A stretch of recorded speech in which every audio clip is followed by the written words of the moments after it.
काम करेगा, लेकिन अगर एक चीज यहाँ बड़ी यूट्यूबर लोग बसल हुई भैया, सबसे बड़ी चीज होती है एक ना एक को सपोर्ट करना हमारे भैया।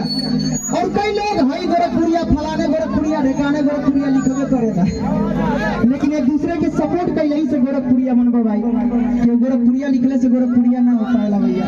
जोरदार ताली बजा दिए हमारे भाई।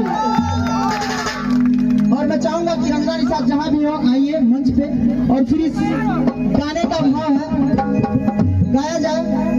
और अभिषेक भैया जी भैया, हम चाहेंगे हमारे जेएफ म्यूजिक वर्ल्ड के डायरेक्टर जयप्रकाश यादव जरूर जरूर जोरदार ताली बजा दिए भैया के लिए। एक बार जोरदार ताली। और आप लोग खुशियाँ मांगी थी आसिया ने की और चल पड़ी आंधिया जमाने की। खुशियाँ मांगी थी आसिया ने की और चल पड़ी आंधिया जमाने की। मेरा दर्द मेरा गम मेरा दुख कोई ना समझ सका, क्यों? क्योंकि मेरी आदत थी हमेशा मुस्कुराने की। और हम चाहेंगे भैया के लिए कि कौन बदरा से कजरा चुरैलू, कौन बदरा से कजरा चुरैलू, कौन फुलवा से खुशबू मंगैलू।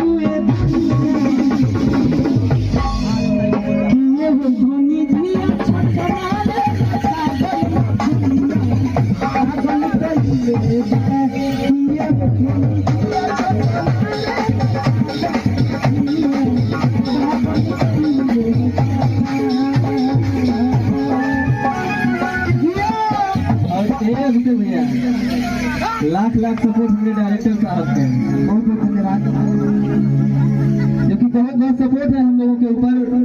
जेएफ म्यूजिक वर्ल्ड का और जितने भी यूट्यूबर हमारे हैं शायद सब लोग जानते होंगे। जय हो। एक बार ताली बजा दीजिए हमारे प्रोड्यूसर रामाकांत जी के लिए और डायरेक्टर जयप्रकाश यादव, जो कि जोरदार ताली हो जाए भैया।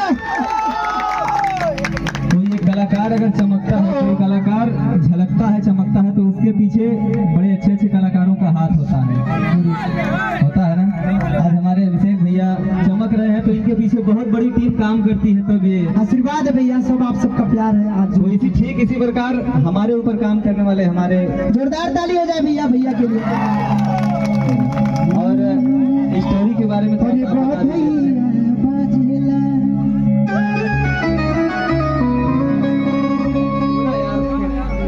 हमारे को स्टोरी आए वाला बा। अब आज बैठ गए बस सुबह चिल्ला गले में खिंच के बीक्स लगाइए। बहुत ही प्यारा एक्शन स्टोरी जो कि डायलॉग के साथ। इससे पहले हम लोग जो भी स्टोरी बना रहे थे बस ऊपर से गाना चलता था और स्टोरी चलता था, लेकिन पहली बार डायलॉग के साथ एक्शन स्टोरी हम लोग शूट किए हैं, जो कि जय फिल्म्स पे रिलीज होगा। क्या तारीख है? 1 तारीख को रिलीज होगा सुबह 8 बजे, जिसका ट्रेलर आ चुका है। जोरदार ताली हो जाए भाई। ट्रेलर आप सब जाके देख सकते हैं।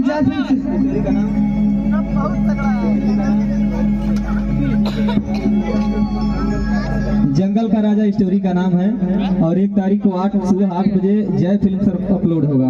आप लोग ढेर सारा प्यार दिला दीजिए। और इसमें मेन लीड काम किए हैं और डायरेक्ट किए हैं भैया। तो आप लोग 1 तारीख का वेट करिए और सब लोग मिलकर प्रमोशन किया जाएगा। एक टीम है, मिलकर काम करने में जो मजा है वो अकेले में कहाँ है। बाकी इस कार्यक्रम के प्रायोजक हैं बंटी बबली, डर की माँ की। आइए अभिषेक भैया। कौशल भाई, रंजना निषाद कहाँ है? आइए। हाँ चलिए ठीक है, चलिए ठीक है, हम छुट्टी चाहेंगे अब आप। तो चलिए जाए दी लोग के इंटरव्यू दे दी, तब तक हमारा अपन कार्यक्रम चालू कर जाओ कि जो कच्छ में आइल बानी हमनी के बहुत खुशी के बात बा, तो बधाइयाँ गावल जरूरी है। तो भाई एक बार देखिए, उसके बाद फिर चलिए ठीक है।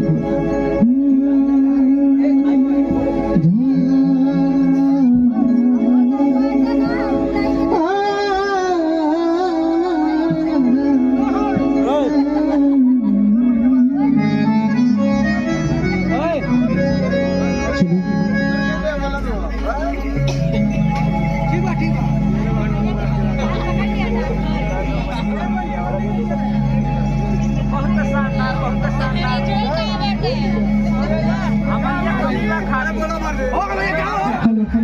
जोरदार ताली हो जाए एक बार। जय हो। क्या बात है। और की अवतार कोई के नौकरिया जाके कीन ली हो तू बजरिया कुसुमरा सरिया राजा जी अबे लाउजे गो कोरिया राजा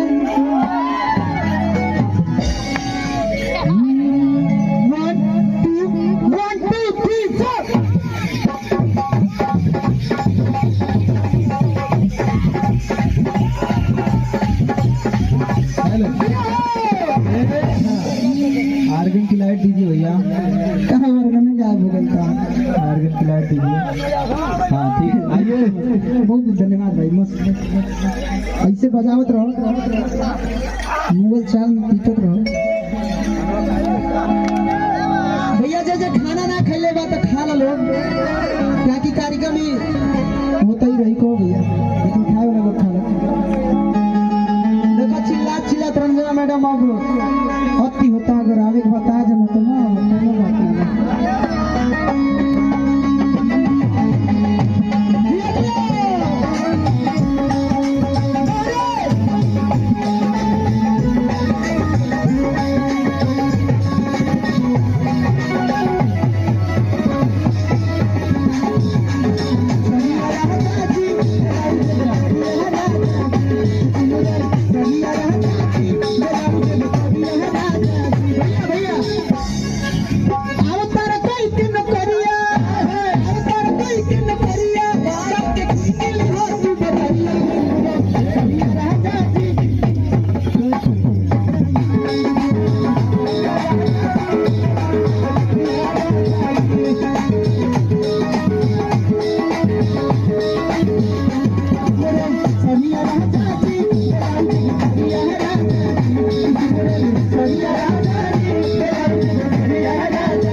का कहत धान है बाबू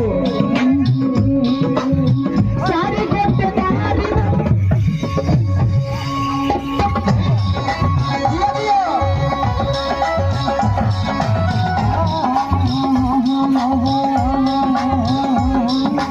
आओ साइड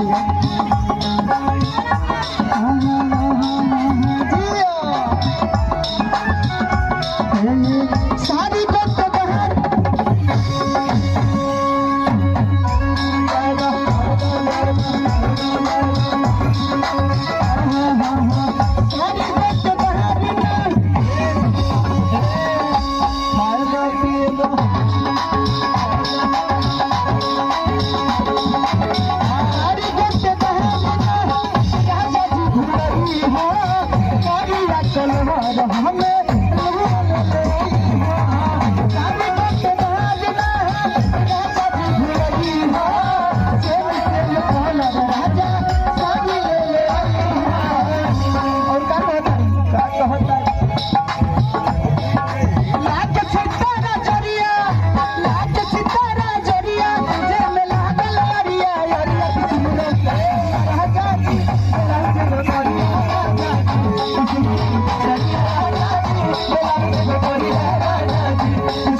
तरफ से 100 रुपया के पुरस्कार हमारे खातिर 1000 रुपया भाई।